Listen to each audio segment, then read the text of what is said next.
I'm back, and I'm back with another book review. I hope you all have been well. I'm not going to say what I usually say. It's like, oh my God, it's been a while. We know it's been a while. Oh my God, life gets in the way. Everybody's life gets in the way. So that's what's happened. And once again, we know I read slowly. It takes me a while to get through books. The bad thing is that I finished this book probably about a month ago, and I'm just now getting around to doing. Actually, I finished the book 2 months, 2.5 months ago. I'm just not getting around to doing the book review because I don't know. Every time I thought about doing a video, I had something else to do, or I was going somewhere. It was just a lot going on. So, for those of you who don't know, I recently finished my certification in ancient Egyptian yoga, um, also known as Sima Pao, Thef Neteru. And this is a system that is based on the poses of the gods and goddesses on the walls of the pyramids and the reliefs in ancient Egypt or Kemet.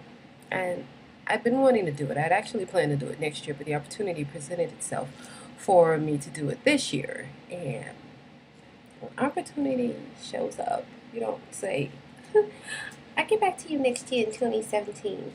It's not really what we do. So I went ahead and I took the class. I took it with one of my really good sister friends. Hey, Tyra. Anyway, I met some really wonderful people.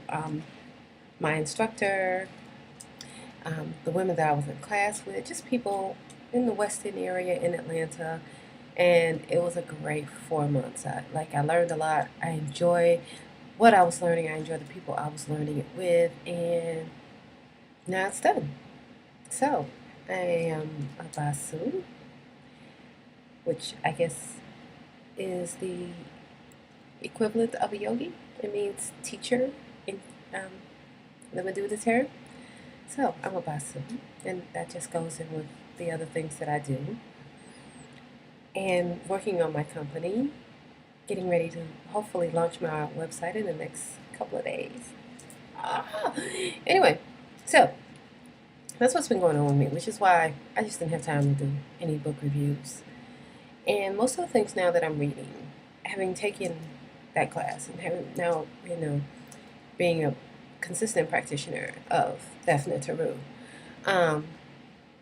a lot of the things that I read are kind of in that vein because it kind of, it really whet my appetite for more information on Kemet and ancient Egyptian African culture. So, while I was taking the class, one of the books that I did read is this one on the Kindle, because I hope y'all can see that, because this light is just really not working. There we go. And it is called Egyptian Yoga, Postures of the Gods and Goddesses. And I finished it. And I bought it because I really wanted it, and we were given a manual, and it was awesome. And I learned a lot. But I really wanted more of an in-depth study of the positions while I was going through the course. So, and I wanted to, learn a little bit more about the deities of the Neteru. And this book really helped me. Broke down the poses for me and the issue you embody going through each pose. And it's not to say that I do it every time I do it. Like this morning, I had to be at work early. Usually I have to be at work a little bit later.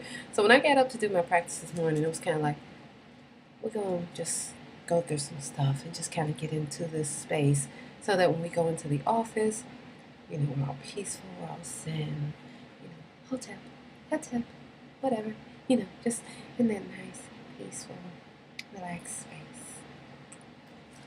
So no, I wasn't necessarily thinking about the deities as much as I was thinking about becoming centered within my own self. And really, the deities are just us. They're just the archetypes that already exist in us. And that's not to downplay them. It's just to say that macrocosm.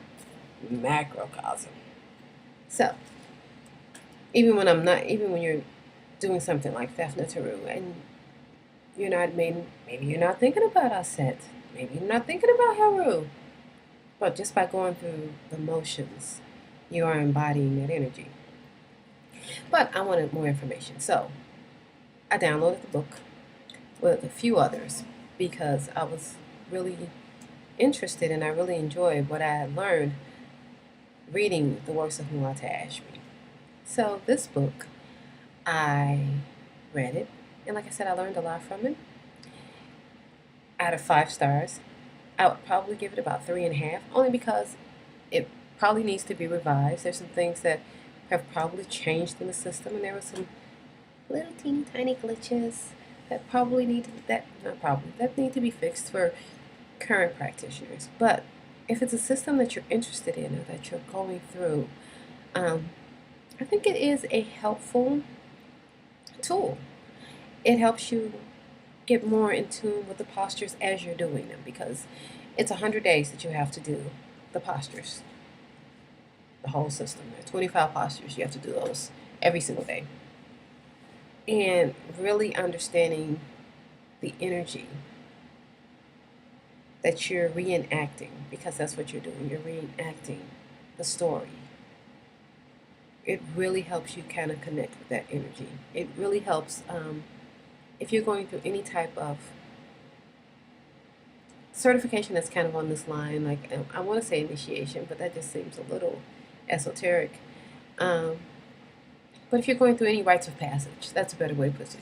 Any type of rites of passage like this, it's helpful when you study materials in reference to it. When I became certified in Reiki, I went and I got Reiki books. I wanted to learn about Reiki. I needed to understand the origins of the system, how it worked. You know, you can't ever really understand how Reiki works because Reiki just works, and that's it. But when I wanted to know about crystals, I, buy crystals and work with different crystals so that I could understand their energy for myself.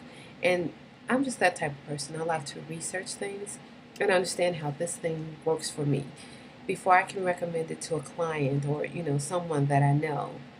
I need to know how it works for me. Now, it may affect another person differently. You might get into crystals and you just may never buy a book. You may just be like, oh, I know this is what I feel from this, and that's great. That's totally great. I work like that too, but I've been a reader since I was like, since I could learn to read. I was like, books have just been my thing, and anything I want to know, I'm good at buying a book on it. So to wrap it up, I think it was a very helpful book for the process, and I think it's a helpful book to go back and to refresh. Maybe in a year's time I'll reread it again, or at least look over and just kind of go, okay, this maybe is something that I've forgotten. Do I think it could have used a rewrite, or at least a revamping? Definitely. It could have used a little TLC. But outside of that, awesome book. Awesome book. I highly recommend it to anyone who's going through Egyptian yoga or wants to know more about the origins of yoga. And honestly, anybody who's studying yoga in general, who's of African descent, to study Egyptian yoga could be helpful to you as well, because it gives you another aspect. Because I've practiced other forms of yoga, but this really, it was a different connection. Like I didn't really have a connection to sun salutations. It was nice, but when Uja Ra, and understanding that's the creative force of Ra, and just so I'm honest, in case any of my classmates or anybody who knows me watch this, everybody knows that Uja Ra was my least favorite position.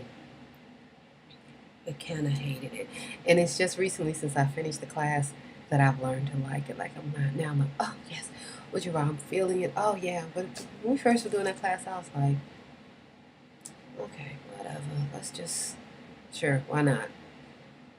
And after doing it for over 100 days, it's, now I enjoy it. Like I love doing it.